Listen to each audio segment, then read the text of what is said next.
কি বলতে আনবিলিভেবল যে এত কমে এই হাট থেকে আমি ফাইনালি বাইকটা পাবো আমি বিশ্বাসই করতে পারিনি। তো গাইস আপনাদের দোয়া বাইকটা নিয়ে নিলাম। হ্যালো গাইস, আসসালামু আলাইকুম, welcome back brand new video. তো গাইস আমরা ফাইনালি চলে আসছি কোটিচিমনি বাইক হাটের একটি ব্লগ নিয়ে। তো আজকে আমার বাজেট হচ্ছে 1,00,000 টাকা। তো 1,00,000 টাকার ভিতরে আমি দেখবো কি বাইক নেওয়া যায়, বা পালসার, অ্যাপাচি বা SF বা মনোটন এই বাইকগুলোর মধ্যে নেওয়ার টার্গেট নিয়ে আজকে বাসা থেকে বের হয়েছি। তো সাথেই থাকুন। আজকে ভিডিওর মাঝখানে এমন কিছু কথা বলবো যে কথাগুলো আপনারা জানা খুবই দরকার। যেমন পুরাতন বাইক হাট থেকে বাইক কিনতে হলে কি কি লাগে, আর একজন দক্ষ লোক অবশ্যই নিয়ে আসতে হবে। কেননা আপনারা যদি অদক্ষ লোক নিয়ে আসেন তাহলে কিন্তু আপনারা এখান থেকে প্রতারিত হতে পারেন, কারণ এখানে বিভিন্ন ব্র্যান্ডের বাইক আসে। এখানে ভালো মন্দ সব ধরনের বাইক এই হাটে আসে। যেমন বাইক হাটে তো এখন আমরা দেখাবো এই বাইক হাটের ভিউটা। সকল ব্র্যান্ডের সকল প্রাইজের কিন্তু বাইক আছে। তো যারা কিনা 20,000 টাকা থেকে ভাবতেছেন 1,00,000, 2,00,000, 3,00,000 টাকা পর্যন্ত, মানে 20,000 টাকা থেকে শুরু করে আপনারা বাইক কিনতে পারবেন।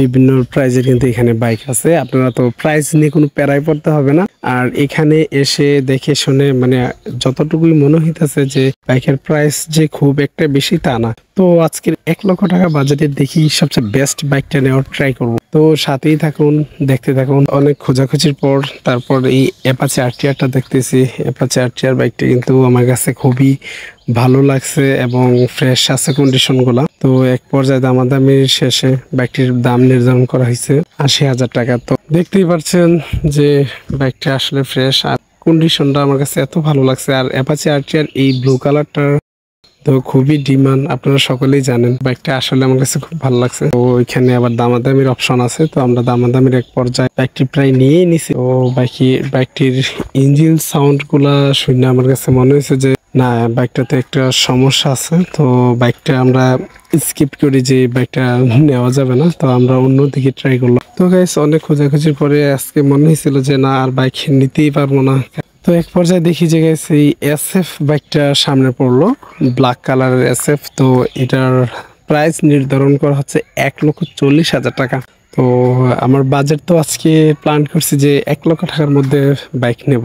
তো বাইকটা রাইড করে দেখলাম যে মোটামুটি খারাপ না। তো প্রাইসটা যদি আরেকটু কম হয়, বাইকওয়ালা ভাইয়ের সাথে আমি কথা বলি যে ভাই কিছু কম টম পারবেন কিনা। তো গাইস ফাইনালি বাইকটা কিনেই ফেললাম। তো আসলে মোটামুটি প্রাইসটা আমার কাছে খুবই ভালো মনে হয়েছে, আর এতটা কমে যে পেয়ে যাবো আমি ভাবতে পারিনি। তো আর ব্ল্যাক কালার বলে কথা, SF বাইকটার কিন্তু খুবই ডিমান্ড। তো আমার এই কালারটাও পছন্দ, আর দামটা আমার কাছে ঠিক মনে হয়েছে। তো গাইস ফাইনালি নিয়ে নিলাম, সবাই দোয়া করবেন। তো গাইস আপনারা পুরাতন বাইক কেনার আগে যে বিষয়টা সবচেয়ে খেয়াল করবেন সেটা হচ্ছে ইঞ্জিনটা। তো আপনার ইঞ্জিনটা ভালো হলে আপনার গাড়ি যেই কন্ডিশনে থাকুক না কেন আপনি গাড়িটা রাইড করতে পারবেন, ঠিক আছে। তো এখন কথা হচ্ছে ইঞ্জিন ঠিক থাকলে আপনি অন্য সার্ভিস করতে গেলে খুব বেশি একটা আপনার খরচ হবে না। তো অল্প খরচে কিন্তু আপনার বিষয়টা শেষ করতে পারবেন। আর যদি ইঞ্জিনে কাজ করতে হয় তাহলে এখানে কিন্তু আপনার বেশি টাকা খরচ হতে পারে। তো আমরা ইঞ্জিনটা দেখলাম গাড়ির আগে, তো ভালো মোটামুটি মনে হয়েছে। ইঞ্জিন আনটাচই ছিল, আর টায়ার কন্ডিশন মোটামুটি। তো গেছে আপনারা আরও যে দুই একটি বিষয় লক্ষ্য করবেন সেটা হচ্ছে চকেট বাম্পারগুলো ঠিক আছে কিনা, এগুলো একটু খেয়াল করবেন। আর দ্বিতীয় যে বিষয়টি খেয়াল করবেন সেটা হচ্ছে ডিস্ক। আপনি যে গাড়িটা ক্রয় করছেন এই গাড়িতে যদি ডিস্ক ব্রেক থাকে তো আপনারা আগে দেখবেন যে ডিস্কে কোনো প্রকার টাল বা বাঁকা আছে কিনা। তো যদি কোনো প্রকার যদি টাল থাকে তাহলে কিন্তু এই ক্ষেত্রে খুবই বড় একটা রিস্ক হয়ে যেতে পারে। আপনার ব্রেক কিছু ব্রেক প্রেস করলেই আপনার বাইকটা হাইড্রোলিক হয়ে যাবে। তো এই ক্ষেত্রে আপনার দুর্ঘটনার শিকার হতে হবে। তারপর আরেকটি বিষয় আপনি যেটি লক্ষ্য করতে হবে এটা হচ্ছে চকেট বাম্পারগুলো। তো চকেট বাম্পারগুলো যদি আপনারা খেয়াল করেন, যদি দেখবেন অয়েল লিক হচ্ছে কিনা, আর না হয় কিন্তু আপনারা খুবই ঝামেলা পড়তে পারেন। আর আরেকটি জিনিস, গাড়ির প্রাইস নির্ধারণ করবেন, গাড়িতে আপনার কি কি কাজ করতে হবে এইগুলো দেখে শুনে কিন্তু আপনার একটা গাড়ির প্রাইস নির্ধারণ করতে হবে। আর একটা কথা আমি সবসময় কিন্তু বলে থাকি আমার অডিয়েন্সদেরকে, আপনারা যখন আসবেন এখানে অবশ্যই দক্ষ রাইডার একজন নিয়ে আসতে হবে। কেননা আপনি এখানে এত বাইকের ভিড়ে আপনি একটি সঠিক বাইক কিনতে আপনি কিন্তু কনফিউজে পড়ে যাবেন। আর হচ্ছে এখানে কিন্তু দালালও আছে। তো আপনারা এই সব থেকে সাবধান থাকবেন। এখানে কিন্তু আপনারা দালাল বা গৃহস্থ, মানে যেটাকে বলে আর কি বাংলা ভাষায়, তো আপনারা দুই ধরনের লোকই কিন্তু এখানে পেয়ে যাবেন বাইক বিক্রি করতেছে। তো এখানে কিন্তু দক্ষ লোক ছাড়া কিন্তু এই আপনার একটা সঠিক বাইক নেওয়াটা কিন্তু আপনার জন্য খুবই সাধারণ হলে খুবই টাফ হয়ে যাবে। তো তো আমি যদি উপস্থিত থাকি, আমার অডিয়েন্স যারা আছে, আমি কিন্তু সবসময় ট্রাই করি যে এদেরকে হেল্প করার জন্য।